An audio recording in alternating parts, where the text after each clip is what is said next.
The planet Cronus. Beset on all sides by the tides of war, this once quiet colony became a savage battlefield. 7 armies clashed on this one world, each refusing to back down. Each convinced it was in the right. From beneath the sands of Cronus' central desert came the Necrons, ancient machines bent on eradicating all life. But another evil already had its eyes on the planet. From the depths of the warp, the demonic forces of chaos arrived to enforce their claim. To oppose these fearsome powers, the planet's rulers in the Tau Empire sent their elite soldiers and sophisticated battlesuits into the fray. From the mighty Imperium of Man came the Imperial Guard, there to secure Cronus for the glory of the God Emperor. Like a green tide, the Ork horde descended on Cronus, caring little for others' claims and sowing destruction in its wake. The Eldar, ancient enemies of the Necrons, emerged from their webway to pursue their own agenda on Cronus.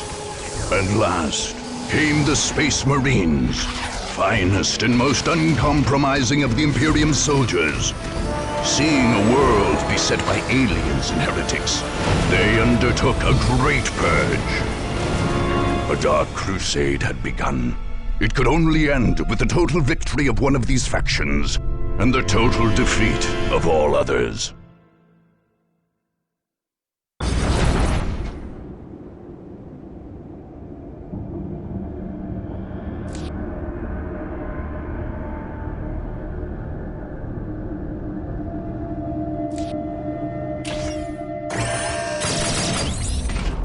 The rise of the Necrons and the arrival of other powers on Cronus was a threat the Tau Empire could not ignore. With their doctrine built firmly around the so-called greater good, the Tau could not tolerate seeing a thriving colony taken away from them. The Ethereals, leaders of the Empire, responded to the distress signals from Cronus by sending some of their best and brightest to retake the world. Aunel Shiorez was among the most lauded of a new generation of the ethereal caste. He would be responsible for restoring proper order to this wayward world. With him came the military leader, Shas Okais, a student of the teachings of Commander Puretide. Okais brought a massive force of fire-caste warriors, as well as auxiliaries from the Tau's allied races, the Kroot and the Vespid. Tau ground forces landed in the city of Tashin, or Ashadis, to use its true imperial name. And from there began the crusade to retake the planet as a whole.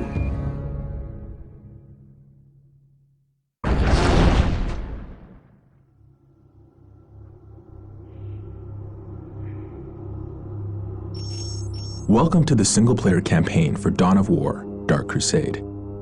These tutorial windows will guide you through the first 2 turns of play and introduce key features of this all-new campaign mode. Your goal is to conquer the planet Cronus. This world's inhabited continent is divided into 25 different provinces. Your conquest of the planet will happen 1 province at a time. The campaign map is your major interface for directing your troops' strategic moves. Individual battles are fought on the smaller-scaled battle map.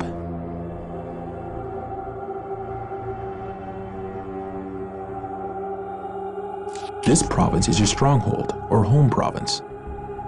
It is from here that you are launching your conquest of Cronus. If your Stronghold is ever conquered, you will be pushed from Cronus and lose the campaign. Since this is the first turn, this is the only province you currently control. The enemy factions each have their own strongholds identified by banners on the campaign map. To win the campaign and make Cronus yours, you must conquer all 6 of these heavily defended provinces.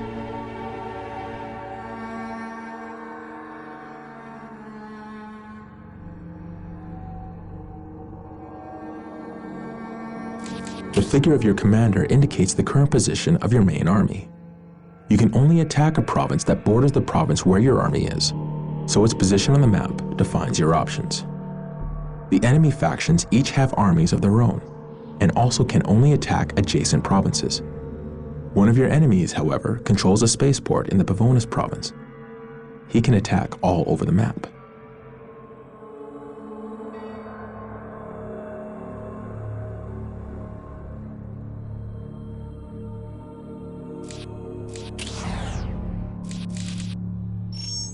These arrows show you where your army can move or attack this turn.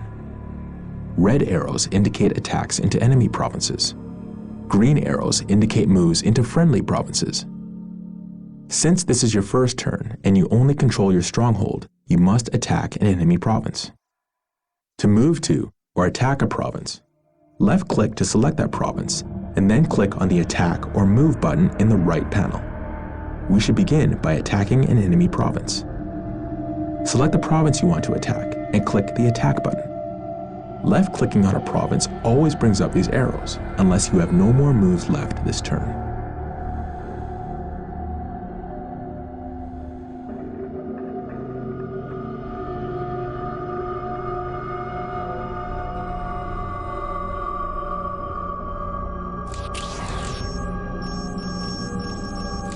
This screen allows you to garrison troops in a province. These troops will be ready when you fight to defend this province from enemy attacks. Stationing troops in a province costs you planetary requisition. The available units are on the panel. Later, you can recall these troops if the province is no longer at risk. Recalling a unit will give you back half the planetary requisition you spent to station it in the first place. Be careful. All your purchases will be final once you accept the changes on this screen.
This screen provides you with a snapshot of your progress in conquering the planet Cronus.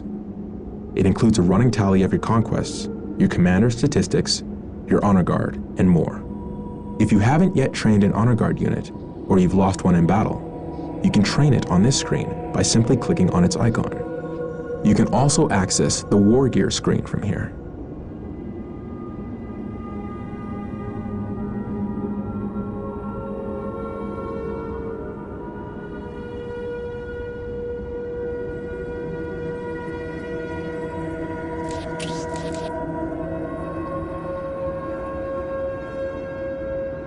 As you conquer more and more provinces, you'll be awarded pieces of special equipment for your commander. This equipment is called War Gear. You will never be awarded a specific piece of war gear. Instead, for each award, you get to choose one piece from the list on this screen. Note that you may have to get some pieces of war gear to unlock other, more powerful versions.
This screen shows you the forces you are leading into an attack and allows you to return to the campaign map if you decide you want to attack later. Since this is your first attack, most options aren't yet available. When you're ready to attack, just click on the Attack button. This will take you to the battle map, where you will face enemies in a game of Dawn of War.